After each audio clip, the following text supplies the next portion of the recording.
30-06 John here, and today what I'm going to be talking about is loading Subsonic 308 Winchester loads using Trail Boss powder. So keep on watching and I hope you enjoy the video.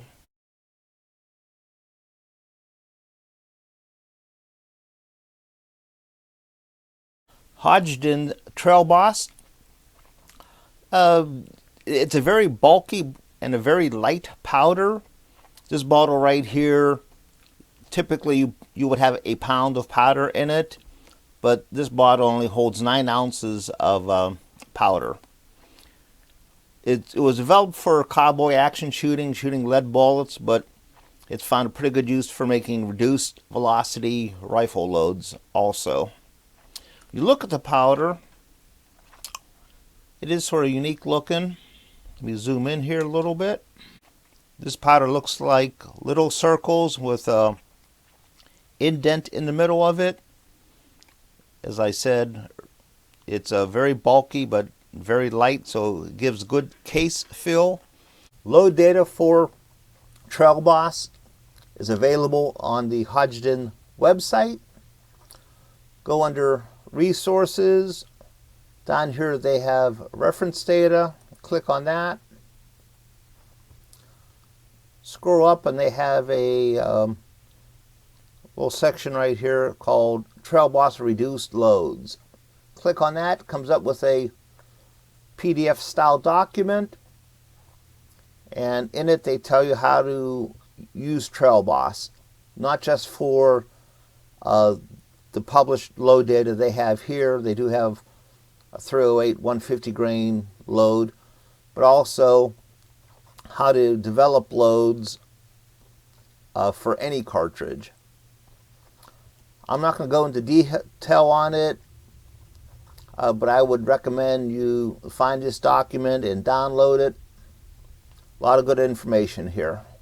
Also, if you type in Subsonic load data in your favorite search engine, you should get this document under Hodgdon Powder Company. It's called Subsonic load data from Hodgdon Powder Company. There's a lot of good data here also. They have various cartridges: 223 Remington, 3030, 300 Blackout. They do have 4 loads with 308 Winchester. They use different powders. Besides Trail Boss, they also have some other powders that could be used for Subsonic load data. If you still have it, the Hodgdon 2013 Annual Reloading Manual has some good information on using Trail Boss. They have an article here titled Quiet Time with Trail Boss. Good information on here. They have some load data here for various calibers, including 308 Winchester. Also, they go over some issues with subsonic loads. Probably 2 of the biggest ones is a lot of people use Trail Boss. They may start too low and they might get a bullet stuck in the barrel. You don't want that to happen. Every time you pull trigger when you're working on a load, you want to make sure you see a hole in the paper. Make sure there's not a bullet stuck in the barrel. Can happen more often with jacketed bullets as opposed to lead bullets. Also, the next issue is the twist of your rifle. If you're shooting a really heavy bullet, you have to make sure that your rifle has the correct twist. Here is a chart for various calibers and bullet weights and the recommended twist. The 300 Blackout has a faster twist, so that's not per se an issue on the Blackout. But for a 308, it says here a 175 grain Match King going about 1,050 feet per second. The recommended minimum twist is a 12.8, one twist in 12.8 inches. For the Hornady 208 grain AMAX, it's recommending an 8.9 inch twist, one twist in 8.9 inches. The rifle I'll be using is my Ruger Gunsight Scott rifle that has a 1 in 10 twist. So your bullet weight and bullet length is very important. I'm working up 2 loads. The first load is going to be using these Hornady 220 grain round nose. I've actually loaded these up a few years back with Trail Boss Subsonic loads. Also, I'll be using this other bullet. This is a locally cast bullet. I bought these years ago. It's a 190 grain hard cast lead with a gas check. I'm not sure really what these are used for, probably like a 30-30. But I'll be trying these here in the 308 with Subsonic loads.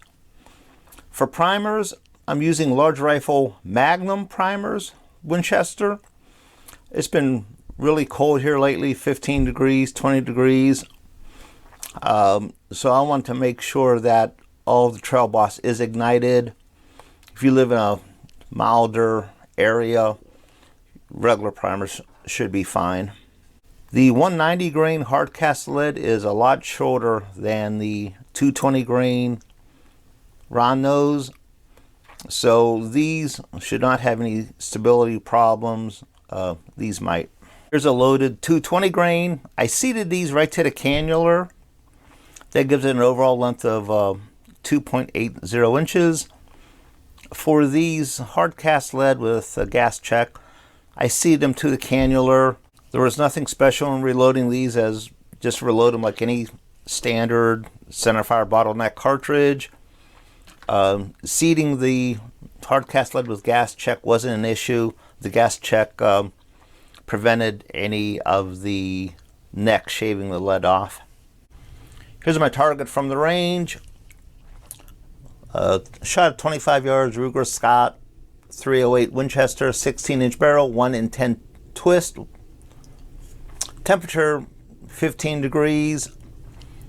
My 220 grain Hornady round nose load, 12.5 grains of Trail Boss Winchester Magnum large rifle.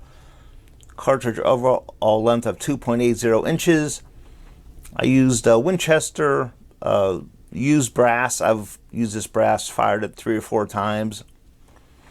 My average velocity was 1,070 feet per second, and I formed a pretty tight there 3-shot group. My 190 grain hard cast lead gas check load, 10.5 grains of Trail Boss, same thing, cartridge overall length of 12.55 inches. My average velocity was a little bit faster than I wanted, average of 1,155 feet per second. 3-shot group was okay there. So this one here, I'm going to have to drop this powder charge a bit yet. Just as a comparison, this my rifle was sighted in for this hunting load I use, a 150 triple shot going about 27 feet per second. Aimed right here, it's about a 1/2 inch low. The subsonic loads are about 1.5 inches, 1 3/4 lower than my normal hunting load. That's at 25 yards. Looking at the 220 grain Hornady round nose load, you could just see a little bit of instability there. The holes are just slightly oblong. Now when I look at the 190 grain hard cast lead gas check, those holes are nice and round. I'm going to load up more of those 190 grain hard cast gas check, drop the powder charge 1 grain, and see how they shoot. This one should be subsonic.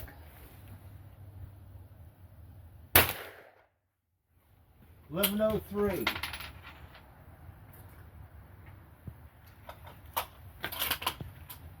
This one is supersonic.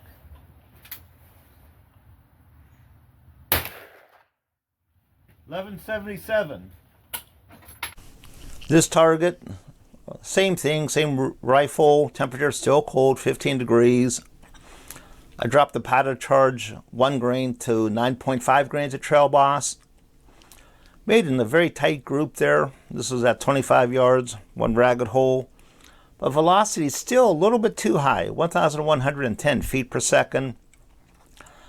About half of the loads were below 1,100, and about half of them were above 1100.